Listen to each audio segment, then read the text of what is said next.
Hi everybody, it's Elizabeth from Elpis Astrology at elpisastrology.com. Thanks for joining me today. So today this video is going to be on my take for the astrology as well as all the horoscopes for the individual signs and ascendants for May 2024. Now the big star of May, as far as I can see, at least one of the bigger stars, is going to be the planet Mars. And why is that? Well, Mars is going to be in Aries all month, and in fact, into the first week of June too. So this really suggests that there may be some really big activations and movement forward as a result of Mars during the month of May, activating not only the eclipse point at 19 degrees of Aries that we had in April, but also the other planets as well as Chiron. So we have that Mercury retrograde that's going to be, going forward, but the fact that Mars will be conjuncting that, and then Mars will also conjunct the Venus points that happened also in the month of April.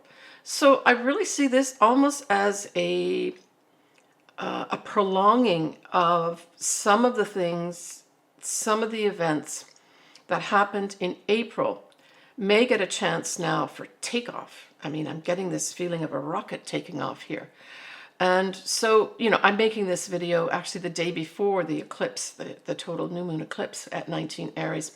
So I've not seen, obviously, when I make this video, what happened that day, which will be tomorrow. So I just really see this as a big activation month. So for those folks that maybe had some things happen, but for some reason the actual action of moving forward with something was kind of held back, it wasn't clear.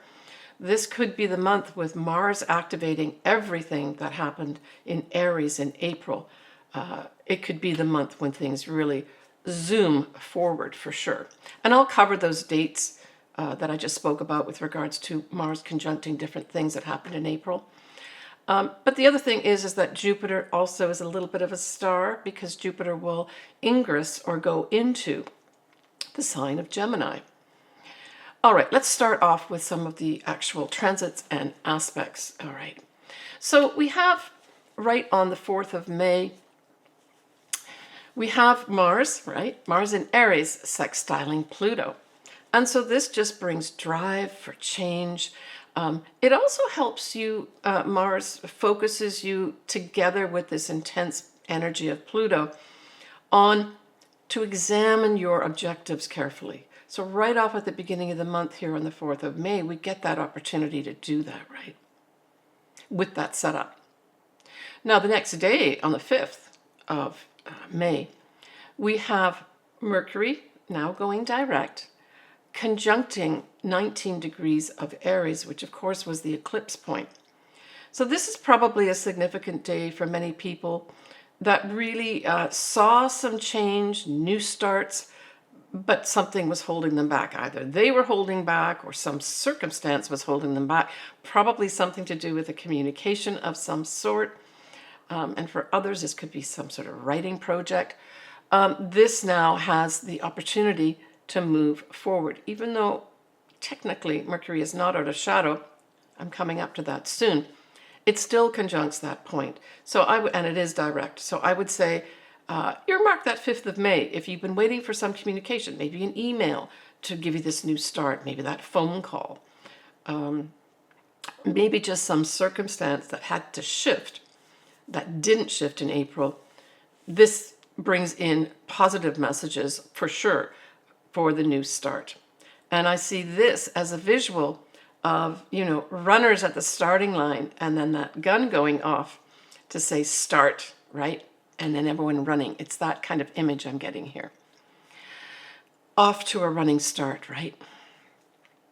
Now, the first lunation we have is going to be a new moon in Taurus, and that's going to be at 18 Taurus and 2 minutes. It'll be on the 7th of May at 8:22 p.m. Pacific Daylight Time. And it does have it's at 18 degrees, it has a wide conjunction with Uranus and Jupiter to some extent, but it's still a number of degrees away from that. But both those planets, Jupiter as well as Uranus, are also in Taurus. And they're accompanied by Venus at 10 degrees of Taurus. So Venus does not conjunct this moon, but it's in the sign, and Venus is in its home sign, right, of Taurus. So it's a very positive new moon here, and I would say especially for Taurians, this could be also another new start for them with regards to whatever it is that they need to start new. So we're really looking at the degree point here of around 18 of Taurus. I sometimes take a degree or so on either side of the 18 degrees to have anything significant happen. But if you do have your birthday around this time, the 7th of May, that whole effect is going to be for your whole birthday year in terms of newness, right? But generally speaking, this is the Taurian new moon. So happy new moon birthday to all my Taurian clients as well as viewers. We have Mercury, which is direct, will be conjunct Chiron at 21 of Aries. And then the sun and the moon, because it's a new moon, we know the sun and the moon are together, will be sextiling Saturn. So this is, to me, a very lovely setup for opportunities to put either our spirituality in place, opportunities to change structure of some sort. And for some people, it may actually be, because Taurus can refer to, certainly, the master builder refers to, building structures, right?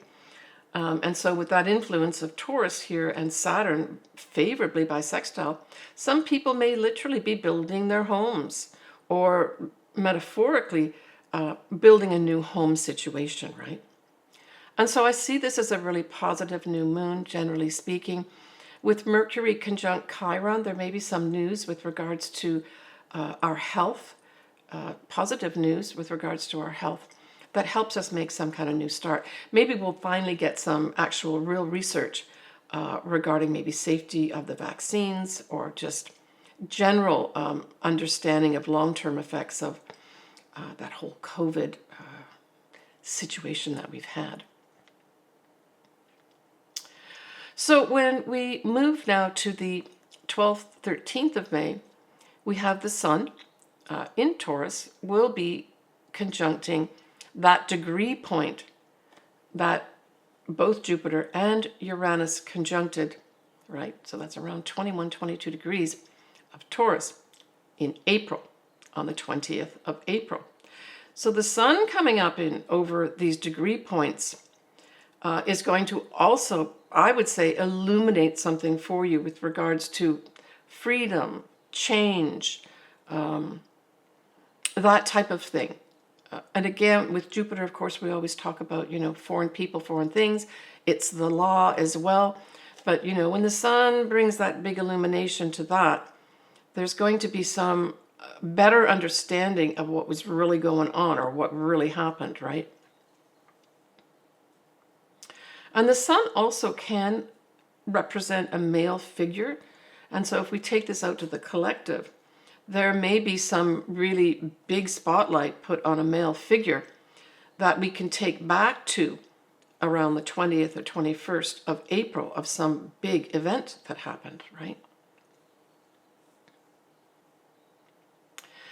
But we could also say that for us individually, if you've got this set up, so we're looking at 21, 22 degrees of Taurus, just take care with regards to, putting yourself in situations where you could potentially have an accident, because this can make you accident prone as well. So just take care with what you're driving, anything that you're doing around your home or work. Don't take risks, that type of thing.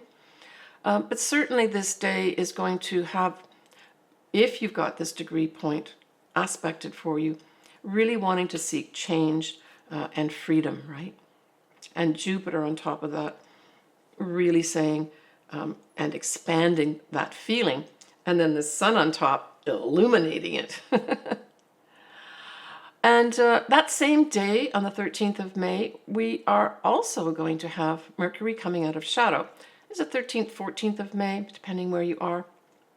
And so, yippee, we now have that whole Mercury effect of the shadow and the retrograde itself completely done and dusted, which is great. So this may also be, for some individuals, a day or days, 13th, 14th of May, where you get that final message or that final communications that say you're approved, or the green light goes on and you get this communication saying, hey, we want to start now. Let's go ahead with this.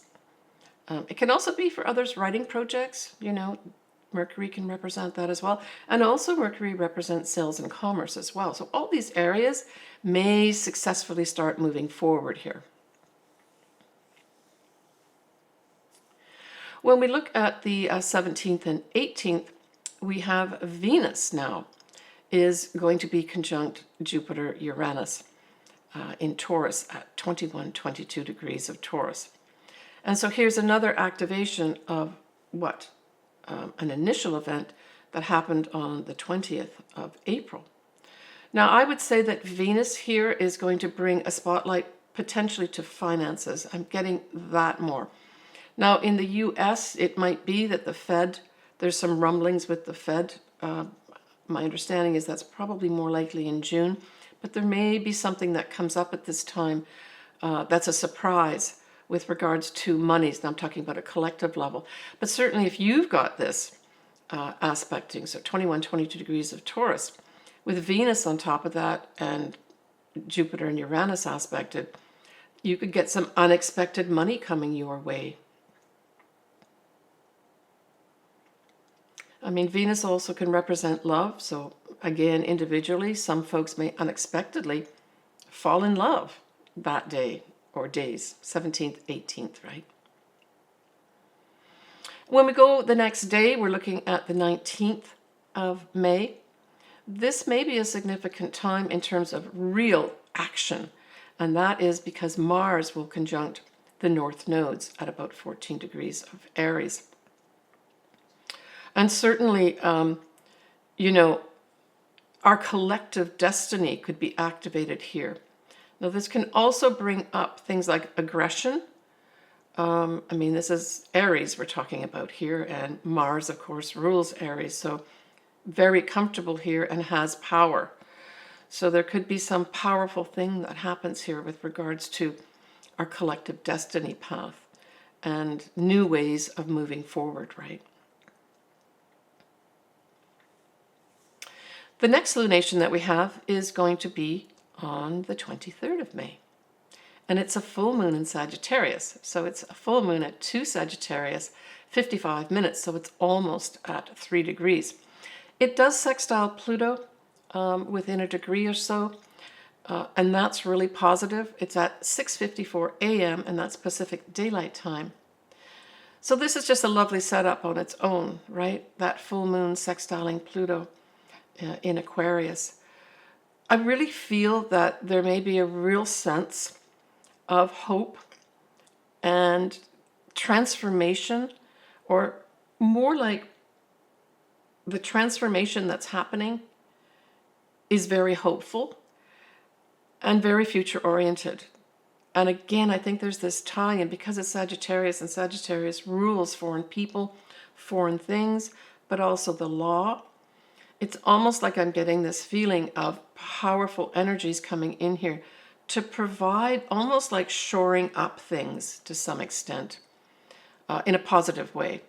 So we will have the moon sextile Pluto, but then of course, because it's a full moon, we'll have the sun trine Pluto.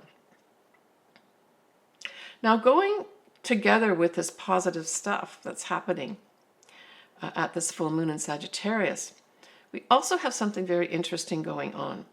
We have Neptune at the anaretic degree of 29 Pisces, but we also have Jupiter as well as Venus at 29 degrees of Taurus.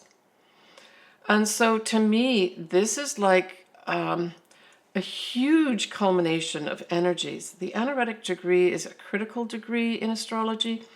And as you know, the next thing that happens after 29 is you go into the first degree of the next sign. And so this is a real push of energies. I see this, the money markets, something big is going to be happening here with regards to our money markets for sure. Now, that moon that's in Sagittarius is in a fire sign, right? Sagittarius is a fire sign. And again, going back to April and many things that were happening in Aries, it trines, right? It trines anything in Aries. And so that moon goes on to trine everything that's in Aries as well, because, you know, that moon starts at 2 degrees. And so here's another activation of, and this I would say is very, very positive too. I mean, Jupiter as a sign is very forward thinking, future oriented, the big picture. So I really like this setup of this concentration of energy that is positively aspected, right? So let's just go over that again. Venus and Jupiter at 29 degrees of Taurus will be sextiling Neptune at 29 degrees of Taurus. Now, for sure, Jupiter can expand and grow anything to do with Venus. And Venus, like I said, is money markets potentially could grow here very positively. We could also have individually people falling in love or having the opportunity to fall in love. But it also can rule our values too. So for others that have this aspect, 29 degrees, your value you may attract in great value for yourself. Now, the other thing about Neptune is it can rule, you know, the waters. It also can rule, you know, the ethers and vapors, that sort of thing. Drugs, alcohol as well. So something like this could also, you know, be brought up, especially if we look at, you know, the day after this full moon on the 24th, we will have that moon at 18 degrees of Sagittarius, square Saturn at 18 degrees of Pisces. So to me, this says that there may be some, on an individual level especially, some difficulties with things like water. Literally, water comes to a standstill for some reason. It also can bring an individual level, a foreign connection, people dealing with aspects of anything to do with that Pisces sort of realm of, you know, drugs, alcohol, that type of thing. But water could come into the picture here again too, and not in such a positive way. It's like maybe we're going to go back to something big happening in the Red Sea area again, because it's a Sagittarius moon and that's foreign people, foreign things, right? Yeah. So that's on the 24th. We've got that square of the moon moving forward in Sagittarius, squaring Saturn. On the 26th, now this is a date to mark on your calendar. We have Mars, still in Aries, conjunct that degree point of 19 degrees of Aries, where we had that total new moon eclipse in April. So this also will be, again, this activation of some sort, the potential to move forward with all those new things that you want to do, the potential to move forward with maybe a new version of yourself, where you take the reins and say, I'm going on this path now. I guess the only caution would be, you know, respect others around you, and, you know, you can be assertive about what you want, but take care, of course, of other people's opinions and feelings as well, right? Now, that same day on the 26th, we're going to have Jupiter now at 0 degrees of Gemini. I think that's awesome too. Venus will trine Pluto at 2 degrees, followed by Jupiter trining Pluto at 1 degree, right? Because we've got Pluto going retrograde. So I would say that that 26th is certainly a day to mark on your calendar for some shifts, some like real shifts. Okay, it's finally happened. All the preparation that I've done, all the things that I've set in place here are now going to move forward. Jupiter in Gemini, I did do a video on this. I'll put the link here below. But Jupiter in Gemini can certainly bring a big focus on expanding just communications on its own. Writing can expand. Jupiter also can rule the law. So I see it going into Gemini where the law working together with other people, that's also Gemini working with others, right? To publish or make known different things to do with the law. So we may have some big things that happen around the law at this time on a collective level too, where we hear a lot more about it and a lot more movement forward with it, right? And then the Venus trining Pluto, followed by Jupiter trining Pluto, is also awesome. Good news about money. Good news about foreign things, and Jupiter again can be the law too. And if this is something that aspects your chart, some folks may actually be getting the opportunity to publish some kind of writing project. In fact, there may be something, in the press about some significant tome of some sort that is published that's significant for us to read. That may come up here too, by the way. All right, the 29th and 30th of April, we have that Mercury will be conjunct Jupiter and Uranus at 21, 22 degrees. We already know what that means. That goes back to April too. So there may be some significant communication of some sort that comes through 29th, 30th of April. That's going to be very important for some kind of shakeup. Now, the shakeup could be happening again in our money systems, right? Because we're talking about this happening here in Taurus, right? Mercury conjunct Jupiter and Uranus and Taurus. So this could be news about that. If you've got this in your personal chart, this could just be good news that you've been waiting for that changes everything for you in a positive way. So we end on the 31st with Jupiter trining Pluto at 1 degree. And I see this really as a time period of wrapping up this month of May, where for some, you're going to have professional success, right? There may be some kind of communications to do with sales and commerce, and also taking calculated risks. That trine that involves Gemini and Aquarius also can be some big transformation with regards to anything to do with, say, our social media. Now, it's a trine, so it's positive, so there may be some new introduction of something that helps transform the way we communicate on social media. Yeah, let me just see about that. Yeah, I mean, Jupiter on its own is anything to do with the law, publishing, higher education, travel as well. And then the trine is positive energy, generally speaking. And of course, Pluto talks about transformation. It also speaks to truth as well, powerful people. So there may be some very powerful speeches at this time too, towards the end of May, that are very transformational.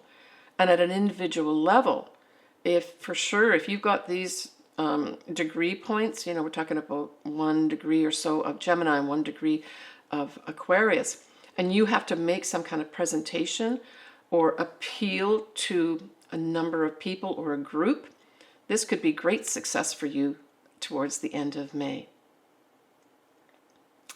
I just wanted to mention that my lovely, loyal, kind, wonderful just dog, Sasha, is no longer with us. And I just wanted to thank the people, this was a couple years ago, kindly sent money for her operation, which actually was successful a couple years ago for her many tumors. But unfortunately, those tumors came back a year ago, and so I've had this opportunity for a year to be with her, even though these now could not be operated on. And so they really were just going to continue to grow, and it was time to say goodbye to Sasha, but I just wanted to thank everybody. And you'll see a picture here of her, one of the last pictures I took of her, and I hope she's having lots of fun with the other 2 dogs that are up somewhere, barking around and running around having fun. All right. So I'm also going to cover next here sort of a peek ahead for June. and then I'll go into your individual signs and or ascendants you pick. So when we have this little June peek at the astrology, you can look forward to in June a new moon in Gemini. And of course, remember that we're also going to have Jupiter now in Gemini, right? There'll be a full moon in Capricorn at 1 degree. Mercury and Venus will actually be together at 1 degree of Cancer. So Cancer, that could be some nice stuff for you coming up. Yeah, all right. Let's stop there and let's go into the different sun signs and or ascendants. So Aries. So Aries, you had a very active month in April for sure, but it continues in May. And as I said at the beginning in my introduction, Aries, you now have the ruler of your sign, that would be Mars, for the whole month in your sign, activating every single thing that happened in April. Most notably, the activation of both the Mercury retrograde, Mercury going direct, and then of course the eclipse that was at 19 degrees of Aries on the 8th of April. So all that is going to be activated again for you, mainly in terms of action forward. Mars is all about action. It wants to move forward with things. It's even assertive. So you're probably going to have this big energy thing inside you that says, I've got to pull the trigger now on all this stuff. And indeed, you may get opportunities to do that, Aries. My only caution is with Mars in your sign, even though it rules your sign, activating things, just pay attention not to be aggressive when just being assertive will be good enough. But hey, it's all systems go in the month of May for you. All right, let's look at the new moon. The new moon in Taurus is going to be in your second house. Well, the second house is new income coming for you. So for those Aries that have been working hard, say all during April, to make things happen in their career, this could bring in that new source of income for you. New starts, right? And don't forget, you've got a whole bunch of things positively in that second house in Taurus. As I mentioned, you've got Venus as well as Jupiter, and we still have Uranus in there as well, all bringing in maybe some surprising turnarounds with regards to the income that you earn. Maybe for some, Aries, bringing in a bonus of some sort for you, right? That you didn't expect. Now, you are still at this time hosting Mercury and Chiron, the north nodes, right? And then, as I mentioned, Mars is in Aries. So there's still big activation with regards to your sign as well. What? Messaging regarding any kind of health problem, any kind of activation with regards to your destiny path is going to be activated here. Yeah, it's all systems go for you, Aries, through that whole month of May. So enjoy it, right? Enjoy the ride. Just don't be too aggressive. All right, so the full moon in Sagittarius, well, that's a fellow fire sign. So it forms that lovely trine to your sign, and it trines the 9th house. Well, this could be a combination of things. I know it's a full moon, but it's in Sagittarius, trines your sign. It's in the 9th house, ruled by Sagittarius. I think this could be, for a lot of Aries, you go on a fabulous overseas trip. For others, it could be either the ending of that trip happens around this full moon in Sagittarius, or the ending of planning for that trip happens. Whatever it is, travel's going to be real favorable for you, Aries, at that full moon in Sagittarius. And don't forget that that full moon being in fellow fire sign Sagittarius starts at 2 degrees, right? So for the following days after the full moon in Sagittarius, that moon's going to go on to trine everything in Aries that was happening in April. So, you know, Aries, I think there's going to be some continuing activation for you. That 9th house also rules things like legal things, so big tie-ups for some Aries with regards to legal matters. Others may be publishing something. For others, there may be some kind of foreign connection of some sort that gets wrapped up, maybe a deal of some sort, right?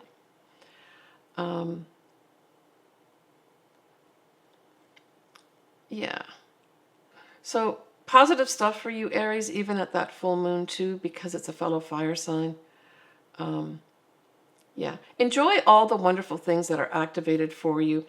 It's certainly a month, Aries, for you to set in place new things in your life, whatever new things that you need, especially as it pertains to you being an individual and you choosing what you want to do. There's big opportunities for you to do that in whatever area of your life. That full moon in the ninth house at its highest also says meaning in life.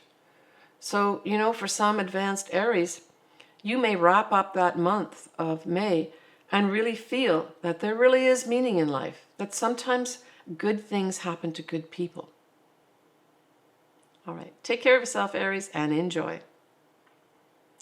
All right, folks, so that's it for me for this month. As I mentioned, that whole Mars in Aries will be activating all the things that happened in Aries in April in a positive way, right? Initiating them forward with action and momentum. So I love hearing from everybody. If you've got any comments, please put them below. I love doing charts. I love talking astrology. So for anybody that would like to have their chart done, all my contact info and how you do it is below. Just go to my services and pick out what you want. I'm wishing everybody a very happy May. It's a time, certainly in the Northern Hemisphere, where we've got all the flowers coming up, peeking through. I'm really bringing, I feel this month of May, I feel the word joy is a word that I think pertains to it overall. So have a joyous month. Enjoy everything happening around you. Beautiful energy in the spring energy for us here in the Northern Hemisphere. Take care of yourself, sending everyone lots of love. Bye for now. Hi everyone, it's Elizabeth here from Alpus Astrology. I'd like just to give you a little more detail about what I do with regards to the services I can offer you. Certainly I suggest that if you've not had your chart ever done, this would be a good time to do it. Contact me. All my contact details are below, and we can talk to each other back and forth and arrange something for you. So I offer different services. I offer a full astrology report for two of my services. One is where I look at both your natal chart and your progress chart in detail. I accompany that with a physical chart as well as your charts that I'm looking at for that year. I do what's called a transit chart, which really involves your progressed chart for that year in combination with your natal chart. I give you a report for that as well. Typically, I'd be updating an existing report for you. I have a lot of clients that come back to me yearly. And then the other service that I offer is a combination of taking a quick look at the astrology. Typically would be a year or 2 year, what stands out for me, looking at that, and then adding in at the end a tarot card reading to accompany it. I record that and send that to you pre-recorded. So that's not a live session. The other two that I do are live session. And then I offer obviously custom. I do a lot of picking marriage dates, compatibility. I typically use what are called Davison charts or synastry as well, where I can combine two charts to see how do these two charts of these people work together. More often it's going to be sort of romantic relationships, but it can also be business relationships too. How well do we work together type thing by producing one chart. So I do all that. As I said, I would love to do your chart. Contact me below and we can work together to make that happen for you.